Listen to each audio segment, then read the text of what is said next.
Hi friends, ఇప్పుడు మనము Gandhi basic education గురించి తెలుసుకుందాం. గాంధీ బేసిక్ ఎడ్యుకేషన్ ప్రాతిపాదిక విద్య ఇది ఎప్పుడు వచ్చింది? 1937లో రావడం జరిగింది. 1937 అక్టోబర్ 22, 23లో వార్ధాలో అఖిల భారత జాతీయ విద్యా సదస్సు జరిగింది.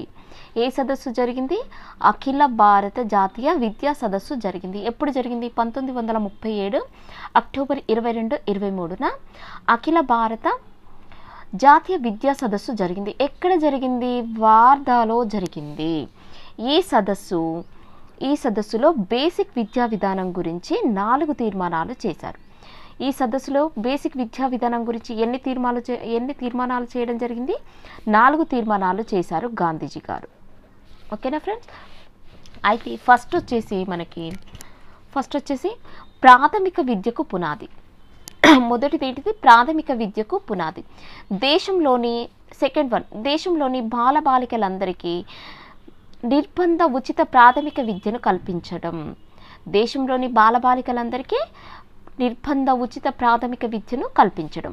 మాతృభాష మాధ్యమంగా బోధించడం. మూడవది ఏంటి? మాతృభాష మాధ్యమంగా బోధించడం. 4వది ప్రాథమిక విద్యను సంవత్సర కాలంలో విద్యా ప్రణాళిక ఒక ఉత్పాదకత చేతి పని ఆధారంగా తయారు చేయడం. ప్రాథమిక విద్యను సంవత్సర కాలంలో విద్యా ప్రణాళిక ఒక ఉత్పాదకత చేతి పని ఆధారంగా తయారు చేయడం. ఏమేమి తీర్మానాలు చేశారు? ఈ వార్ధాలోని అఖిల భారత జాతీయ విద్యా సదస్సులో 4 తీర్మానాలు చేశారు బేసిక్ విద్యా విధానం గురించి గాంధీజీ గారు. ప్రాథమిక విద్యకు పునాది, దేశంలోని బాలబాలికలందరికీ నిర్బంధ ఉచిత ప్రాథమిక విద్యను కల్పించాలి, మాతృభాషలోనే విద్యా బోధన జరగాలి, తర్వాత ప్రాథమిక విద్య సంవత్సర కాలంలో విద్యా ప్రణాళిక ఒక ఉత్పాదకత చేతి పని ఆధారంగా తయారు చేయడం. నెక్స్ట్, ఈ పై తీర్మానాల ఆధారంగా జాకీర్ హుస్సేన్ అధ్యక్షతన ఒక కమిటీ నియమించింది. ఈ పై తీర్మానాలు, ఇప్పుడు ఈ 4 తీర్మానాలు చెప్పుకున్నాం కదా, వీటి ఆధారంగా జాకీర్ హుస్సేన్ అధ్యక్షతన ఒక కమిటీ నియమించింది. ఈ కమిటీ బేసిక్ ఎడ్యుకేషన్, దానికి కావాల్సిన పాఠ్య ప్రణాళిక, పరీక్షా విధానం మొదలైన విషయాలను రూపొందించింది. ఈ కమిటీ ఏం చేసిందంట? ఈ బేసిక్ ఎడ్యుకేషన్, దానికి కావాల్సిన పాఠ్య ప్రణాళిక, పరీక్షా విధానం మొదలైన విషయాలను రూపొందించింది.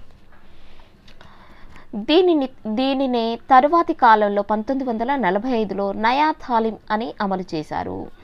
దీనినే అంటే ఈ బేసిక్ విద్యా విధానాన్ని తర్వాతి కాలంలో అంటే 1945 కాలంలో నయా తాలీం అని అమలు చేయడం, నయా తాలీం అనే విద్యా విధానం లాగా అమలు చేయడం జరిగిందనమాట. ప్రాథమిక విద్యా విధానాల సూత్రాలు ఏంటి? ప్రాతిపాదిక విద్యా విధాన సూత్రాలు వచ్చేసి మనకి ఉచిత నిర్బంధ విద్య. ఫస్ట్ వన్ వచ్చేసి ఉచిత నిర్బంధ విద్య. 6 నుంచి 14 సంవత్సరాల లోపు పిల్లలకి ఉచిత నిర్బంధ విద్యను అందించాలి. తర్వాత ఏంటి? మాతృభాష మాధ్యమంగా బోధన చేయాలి. మాతృభాషలోనే విద్యా బోధన అనేది చేయాలి.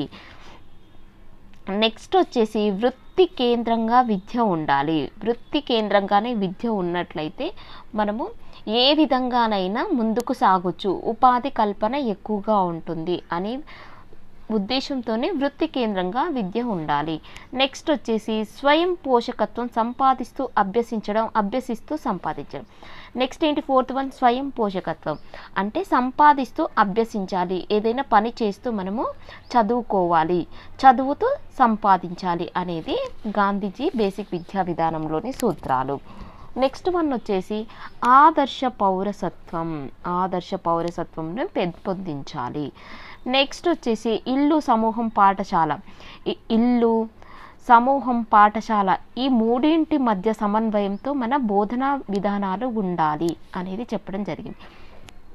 నెక్స్ట్ శ్రీ విద్య పెంపొందించడం అంటే మన సమాజంలో శ్రీ విద్య అనేది ముఖ్య పాత్ర వహిస్తుంది. ఒక కుటుంబంలో ఒక స్త్రీ చదువుకున్నదైతే ఆ కుటుంబం అంతా చదువుకున్న వారుగా ఉంటారు, దేశం కూడా ముందంజలో ఉంటుంది అనేది ఈ గాంధీజీ బేసిక్ విద్యా విధానంలో చెప్పడం జరిగింది. నెక్స్ట్ మనం సార్జెంట్ నివేదిక గురించి ఇదే వీడియోలో తెలుసుకుందాం ఫ్రెండ్స్. గాంధీజీ బేసిక్ విద్యా విధానంలో మనం గుర్తుంచుకోవాల్సిన అంశాలు ఏంటంటే, ఇది అఖిల అఖిల భారత జాతీయ సదస్సు ఎప్పుడు జరిగింది, ఎక్కడ జరిగింది, ఏ ఏ డేట్లలో జరిగింది అనేది కూడా గుర్తుపెట్టుకోండి. అక్టోబర్ 22, 23, 1937. అయితే ఈ సదస్సులో విద్యా తీర్మానం ఏ విధంగా చేశారు, ఎన్ని తీర్మానాలు చేశారు, అవి ఏమిటేమిటి, వాటి గురించి ఎక్స్ప్లెనేషన్. ఈ బేసిక్ విద్యా విధానాన్ని అంటే ప్రాతిపాదిక విద్యా విధానాన్ని రానున్న కాలంలో ఏ విధంగా అమలు చేశారు. 1945లో మనకి నయా తాలీంగా అమలు చేశారు కదా.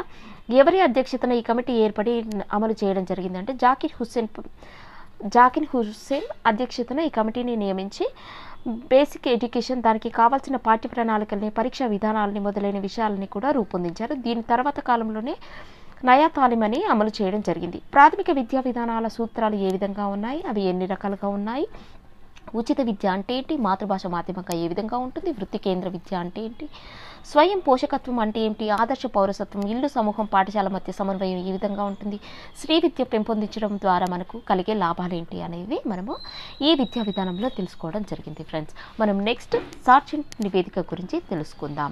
ఈ వీడియోలోనే సార్జెంట్ నివేదిక కూడా చెప్పడం జరుగుతుంది. ఫ్రెండ్స్, కంటిన్యూగా ఈ రెండు వీడియోస్ ఈ వీడియో చూసారంటే గాంధీ బేసిక్ ఎడ్యుకేషన్ సార్జెంట్ నివేదిక కంప్లీట్ అవగాహన వస్తుంది మీకు.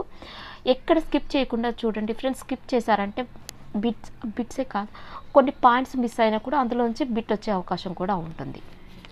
ఎక్కడ స్కిప్ చేయకుండా చూడండి. సార్జెంట్ నివేదిక ఎప్పుడు వచ్చింది? 1914లో రావడం జరిగింది. సార్జెంట్ నివేదిక ఎప్పుడు వచ్చింది? 1914లో. మనకు 1937-44 కాలాన్ని దేశ విద్యా చరిత్రలోని చీకటి కాలంగా పేర్కొంటారు.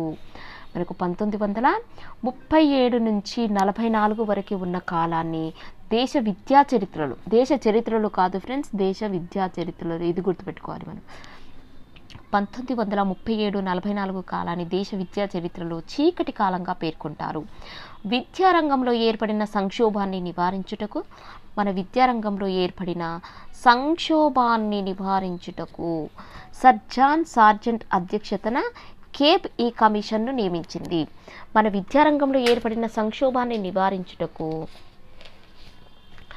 సర్ జాన్ సార్జెంట్ అధ్యక్షతన ఎవరు నియమించారు ఈ కమిషన్ని అంటే కేప్ ఈ కమిషన్ని నియమించడం జరిగిందనమాట. అయితే ఈ కమిషన్ని యుద్ధ అనంతర విద్యా ప్రణాళిక కమిషన్, తొలి భారతీయ విద్యా ప్రణాళిక కమిషన్ అంటారు. ఈ కమిషన్ ఇంకా ఏమంటారు? యుద్ధ అనంతర విద్యా ప్రణాళిక కమిషన్, తొలి భారతీయ విద్యా ప్రణాళిక కమిషన్, యుద్ధ అనంతర విద్యా ప్రణాళిక కమిషన్. ఇప్పుడు మనం ఒకటి గుర్తుపెట్టుకోవాలి, ఇప్పుడు ఈ ప్రణాళిక అనేది గుర్తుపెట్టుకోండి ఫ్రెండ్స్. మనకు తొలి భారతీయ విద్యా కమిషన్ వచ్చేసి మనము హంటర్ కమిషన్గా చెప్పుకోవడం జరుగుతుంది. తొలి భారతీయ విద్యా ప్రణాళిక కమిషన్ వచ్చేసి మనము సార్జెంట్ కమిషన్ని చెప్పుకోవడం జరుగుతుంది. ఈ రెండింటి మధ్య డిఫరెన్సెస్ మనము తెలుసుకోవాలి. విద్యా కమిషన్ వచ్చేసి, తొలి విద్యా కమిషన్ వచ్చేసి మనకి హంటర్ కమిషన్ 1882లో ఏర్పడింది ఫ్రెండ్స్. సార్జెంట్ నివేదికను ఏమంటారు? తొలి భారతీయ విద్యా ప్రణాళిక కమిషన్గా చెప్పుకోవడం జరుగుతుంది. సార్జెంట్ నివేదికను ఇంకా ఏమంటారు? ఉత్తర యుద్ధ అభివృద్ధి కార్యక్రమంలో పేర్కొంటారు. ఉత్తర యుద్ధ అభివృద్ధి కార్యక్రమంగా పేర్కొంటారు. సార్జెంట్ నివేదికను ఇంకా ఎలా పేర్కొంటారు? ఉత్తర యుద్ధ అభివృద్ధి కార్యక్రమంగా పేర్కొనడం జరుగుతుంది.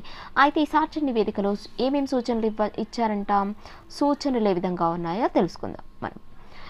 3 నుంచి 6 పూర్వ ప్రాథమిక విద్యను అమలుపరచాలి. 3 నుంచి 6 సంవత్సరాల పూర్వ ప్రాథమిక విద్యను అమలుపరచాలి. ఇంకా ఏం చేయాలి? 6 నుంచి 14 సంవత్సరాల నిర్బంధ ఉచిత ప్రాథమిక విద్యను అమలుపరచాలి. 6 నుంచి 14 సంవత్సరాల నిర్బంధ ఉచిత ప్రాథమిక విద్యను అమలుపరచాలి. అయితే ఈ విధంగా అమలుపరచడం వల్ల మనము 1944లో జరిగింది కదా, మనము 1984 నాటికి 40 సంవత్సరాల కాలాన్ని 40 సంవత్సరాల కాలంలో సాధించవచ్చు. ఈ విద్యా విధానంలో అంటే ఈ సార్జెంట్ నివేదిక 1944లో ఇచ్చిన సూచనల ప్రకారం మనము 3 నుంచి 6 సంవత్సరాల పూర్వ ప్రాథమిక విద్యను అమలుపరచాలి.